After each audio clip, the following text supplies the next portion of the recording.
அன்பார்ந்த இணையதள நேயர்களை மீண்டும் www.qcrc.in என்ற இணையதளத்திற்காக நியூஸ் தமிழ் செய்தி அறிக்கையில் உங்களை சந்திப்பதில் பெருமகிழ்ச்சி அடைகிறோம். இன்று 27 செப்டம்பர் 2009க்கான முக்கிய செய்திகளை தற்போது பார்க்கலாம்.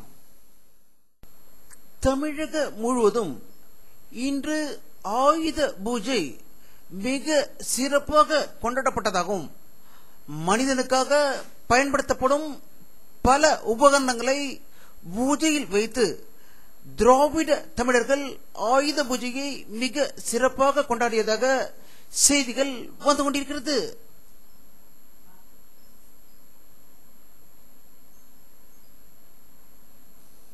ராமேஸ்வர மீனவர்கள் தமிழக கடல் பகுதியில் மீன் பிடித்துக் கொண்டிருந்தவர்களை ராட்சச இலங்கை கடற்படையினர் நிர்வாணப்படுத்தி துன்புறுத்தி துப்பாக்கி காமிட்டு மிரட்டியதாக அதிர்ச்சி தகவல் ராமேஸ்வரத்திலிருந்து வெளிவந்து கொண்டிருக்கிறது.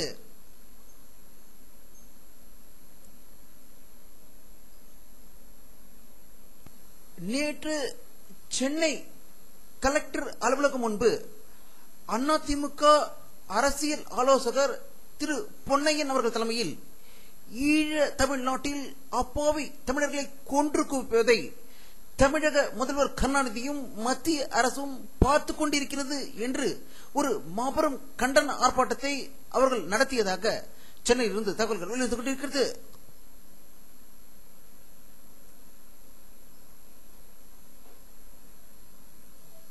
தமிழ் ஈழ நாட்டிலிருந்து அகதிகளாக தமிழகத்திற்கு வந்திருக்கும் தமிழ் அகதிகளை நிரந்தரமாக தங்க உதவி செய்ய வேண்டும் என்று மத்திய அரசுக்கு தமிழக முதல்வர் கருணாநிதி அவர்கள் வேண்டுகோள் விடுத்துள்ளதாக சென்னையிலிருந்து தகவல்கள் வெளிவந்து கொண்டிருக்கிறது. இதை பற்றி நம்முடைய அரசியல் வல்லுநரும் கருத்து கேட்டபோது எத்தனை நாள் தான் கடிதம், வேண்டுகோள், போராட்டம் என்று டெல்லியை கெஞ்சிக் கொண்டிருப்பார் தமிழக முதல்வர் கருணாநிதி என்று அவர்கள் கேள்வி எழுப்பியிருக்கிறார்கள்.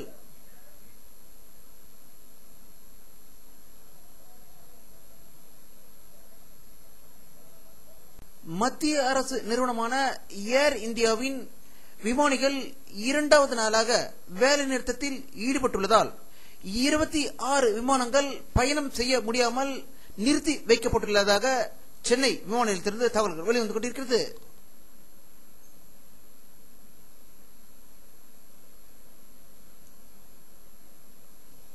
சத்தீஸ்கர் மாநிலத்தில் உள்ள குரபா மாவட்டத்தில் பாரத் அலுமினிய கம்பெனியின் பால்கோ 1200 மெகாவாட் திறன் கொண்ட புதிய மின் அணு உற்பத்தி நிலைய கட்டுமான பணியின் போது நிகழ்ந்த பயங்கர விபத்தில் மேலும் 45 பேர் உயிரிழந்து மொத்தமாக 86 பேர் உயிரிழந்ததாகவும் இந்த கட்டுமான இன்ஜினியர்கள் சீனாவை சேர்ந்தவர்கள் என்றும் அவர்கள் டெல்லி தப்ப ஓட முயன்ற போது அந்த 6 சீன இன்ஜினியர்களை போலீசார் கைது செய்துள்ளதாக சத்தீஸ்கர் மாநிலத்திலிருந்து தகவல்கள் வெளிவந்து கொண்டிருக்கிறது.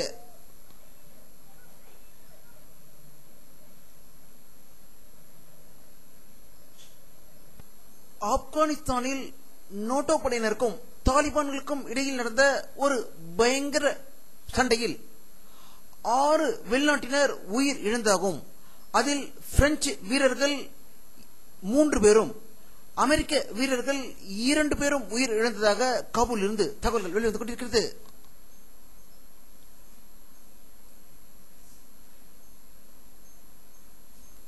ஆப்கானிஸ்தானின் எரிசக்தி மந்திரி சென்ற கார் வெடிகுண்டு விபத்தில் சிக்கியதில் அவர் அதிர்ஷ்டவசமாக உயிர் தப்பியதாக காபூலில் இருந்து செய்திகள் வெளிவந்து கொண்டிருக்கிறது.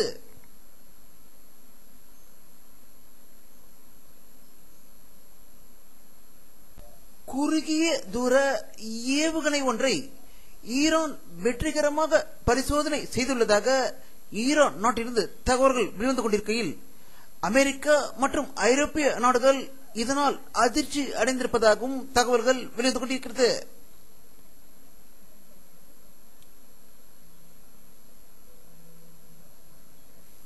பாகிஸ்தானின் உளவு அமைப்பான ISI எங்களுக்கு முழு ஆதரவு அளிக்கிறது என்று ஆப்கானிஸ்தானில் உள்ள தாலிபான்களின் தலைவர் முல்லர் உமர் அவர்கள் திடீர் அறிக்கை வெளியிட்டுள்ளதாக காபூலில் இருந்து தகவல்கள் வெளிவந்து கொண்டிருக்கிறது.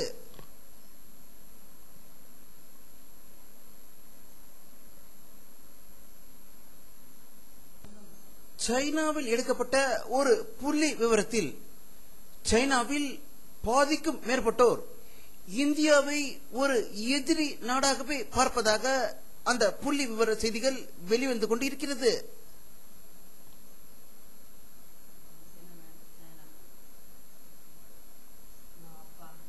தென்னாப்பிரிக்காவில் நடந்த இந்திய பாகிஸ்தான் அணிக்கான கிரிக்கெட் போட்டியில் இந்தியா படு தோல்வி அடைந்ததாகவும் இந்திய கேப்டன் தோனி அவர்கள் வெளியிட்டுள்ள ஒரு செய்தியில் போலர்கள் சரியாக பந்தை வீசாததால் தோல்வியடைந்து விட்டோம் என்று கூறியதாக சவுத் ஆப்பிரிக்காவிலிருந்து செய்திகள் வெளிவந்து கொண்டிருக்கிறது.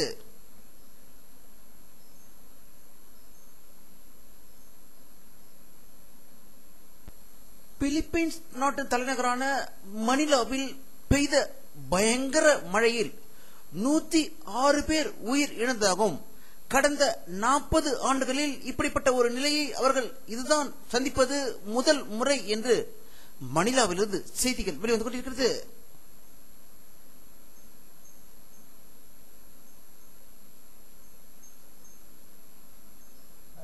வானிலை அறிக்கை 27 செப்டம்பர் 2009 பிற்பகல் 4 மணியில் எடுக்கப்பட்ட சேட்டலைட் புகைப்படத்தை தற்போது பார்த்துக் கொண்டிருக்கிறீர்கள். தமிழகத்தில் சென்னை தவிர மற்ற இடங்களில் அவ்வளவாக மேகமூட்டங்கள் காணவில்லை. சென்னையிலும் ஆந்திராவில் அதிக மேகமூட்டங்கள் இருப்பதாகவும் அதனுடைய மேகங்கள் சென்னையில் முழுவதும் பரவி இருப்பதை காணலாம். இதனால் ஒரு சில இடங்களில் மழை பெய்து கொண்டிருப்பதாகவே தகவல்கள் வெளிவந்து கொண்டிருக்கிறது.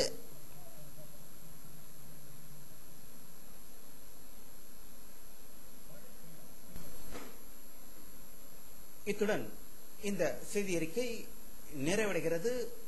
மீண்டும் நியூஸ் தமிழ் செய்தி அறிக்கையில் உங்களை சந்திக்கும் வரை உங்களிடமிருந்து விடைபெறுவது உங்கள் கே பாலாஜி. நன்றி.